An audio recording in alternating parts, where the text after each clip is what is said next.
Assalamu alaikum, barkanmu da dawa wannan karatu na data analysis. Karatunmu na uku kenan. Na farko mun yi magana akan introduction, sannan na biyu mun koyi yadda za mu yi downloading ɗin Microsoft Excel da kuma yadda za mu yi amfani da shi online. To, yanzu wannan shine wanda muka yi downloading. Nan gurin da muke gani gaba ɗayansa cikin wannan farin wajen, muna ce masa shine kamar worksheet. So wannan worksheet ɗin a nan ne muke saka abubuwanmu gaba ɗaya.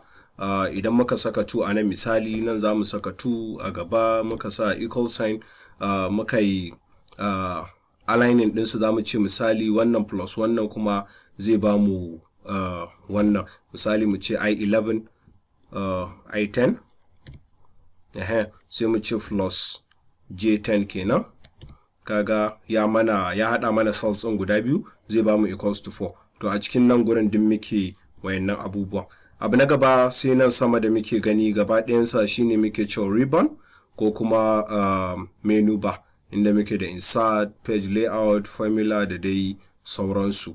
Nan gurin haka wannan A to Z din da muke da shi, wannan shine ko da ka danna nan haka, idan ka danna idan ka ce insert, za ga ya maka insertin wani column din, wannan rows and columns kenan da muke amfani da su. To yanzu mu kaddara za mu yi shigar da data ne wacce za mu fara da ita ko practical ɗinmu. So za mu shigar da data ta ɗaliban makaranta. Misali mu ce sunana Musnad, okay, bari in ce mu yi amfani da sunana na wata college haka, maybe in buɗe ta nan gaban bai wasa ba. So za mu shiga insert, za mu je wajen shapes, za mu duba, za mu ga basic shapes, za mu ga text box. So idan muka ɗauko text box ɗinmu, za mu danna ta haka, sai mu rubuta sunan ita wannan makarantar, mu ce Musnad College Kano. So idan muka yi highlighting ɗin ta haka, za mu yi highlighting using mouse ɗinmu kenan, ko kuma a ciki mu danna Control A. Idan ka fito waje ka danna Control A, duka sheet ɗin zai maka highlighting, to anan za ka danna Control A. Sai ka zo wajen wannan numbers ɗin, shine za ka ƙara shi zuwa girman da kake so. Sai ka ja nan gefe da right click ɗinka, sai ka ja shi haka, zai tafi a tsaye. A wajen nan gashi nan theme font kenan, kamar yadda aka rubuta aka sama, shine za ka canja text ɗinka ya koma yadda kake buƙatarsa. To idan za mu shigar da rubutunmu nan gurin, shi ake cewa zoom, zoom button kenan. So za mu yi zooming domin mu ga abin da muke yi sosai.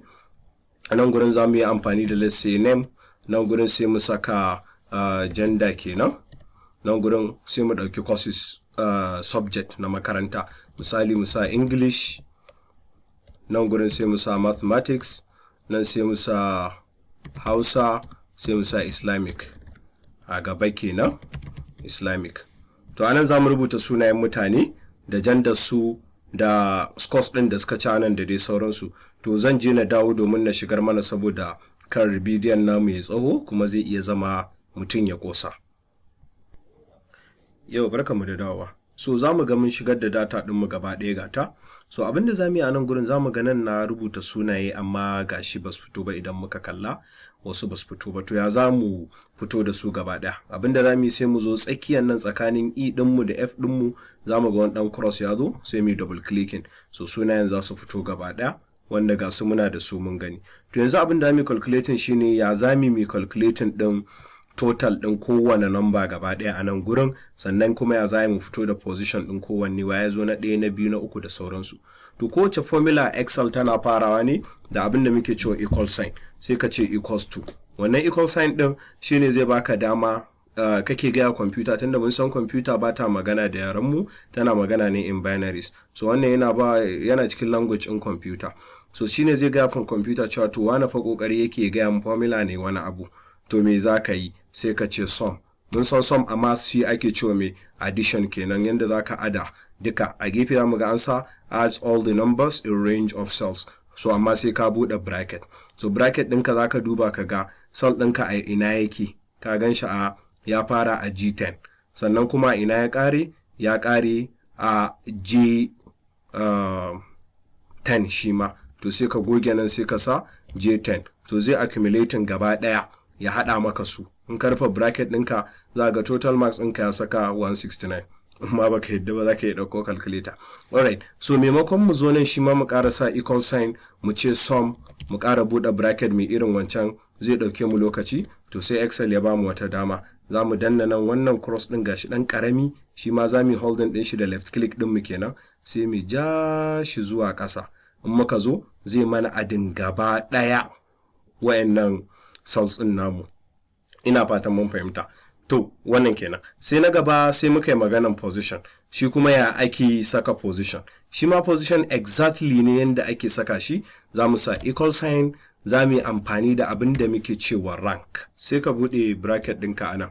Idan ka buɗe bracket ɗinka a nan sai ka je ka yi amfani da abin da muke cewa dollar sign. Shi wannan dollar sign ɗin nan shine kamar yadda muka faɗa duk yana cikin formulas ɗinmu da za mu yi amfani da su.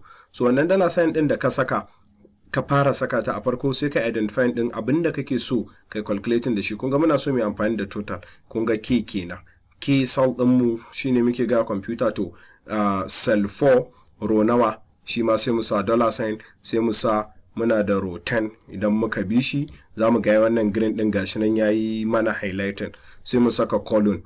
Shi wannan column din shine yake nuna wa computer okay so muke daga waje kaza zuwa waje kaza ta fitar da wannan position din. So za ku ga ya rubuta mana a ƙasa name, number, sai comma, sai reference kenan, sai comma, sai order. Wani abu makamancin haka. Sai mu ƙara maimaita abin da dai muka yi a baya, mu sa dollar sign, sai mu saka k, sai mu ƙara saka wata dollar sign din, sai mu je ƙarshen cell din mu shine cell 20. Ina ganin yes shine cell 20. So bayan cell 20 sai mu rufe. Idan muka rufe za mu kwama a nan gurin, sai mu saka 0, sai mu ƙara rufe cell ɗinmu.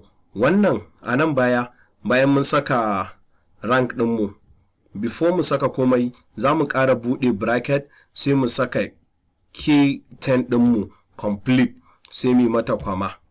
To kafin mu tafi mu gane cewa wannan 0 ɗin tana ba mu false kenan, cewa karta reading kan number ɗin ta zama kamar tana reading continuously. Ya zama cewa tana amfani ne da numbers din da muka bayar na cell dinmu. So idan muka danna OK za ku ga cewa Musa Babas shine ya zo na 11. Idan muka yi dragging zuwa ƙasa za ku ga cewa gashi nan wannan mun yi arranging ɗinsu. Wannan ita ce shine na 1 Sadiq Ibrahim, haka so aka muke saka ranking. So wannan kaɗan daga ciki kenan. So last thing abin da zamu shine sai mu creating table yanda zamu arranging din su na ɗaya zuwa na sama, na biyu a mabiyinsa da sauransu. Shi kuma right click zamu saka sai mu highlighting din aikin mu gaba ɗaya, sai mu zo nan wajen insert. Idan muka zo insert zamu ga table, sai mu clicking akan table din mu, kawai sai mu danna OK. To zai bamu wannan table din. So idan muka danna a table din mu nan zai fito mana da zamu ga sort filter kenan. Wannan shi muke cewa filtration.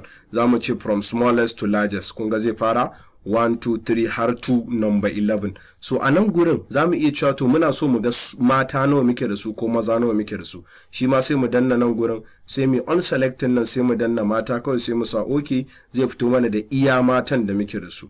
Nan zai fitan mana, mu ƙara on selecting, mu danna iya maza muke so mu gani, mu danna OK. Shi ma zai fita mana da iya maza. Kun ga gaba ɗaya ba mata a ciki. To wannan kenan. Next insha Allah lesson din mu idan muka zo a Microsoft Excel za mu koyi kuma yanda ake visualization. Ya za ka yi visualizing a Microsoft Excel da dai sauransu.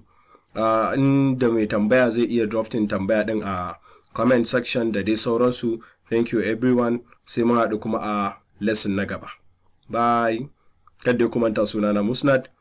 Sai mun sake haɗuwa.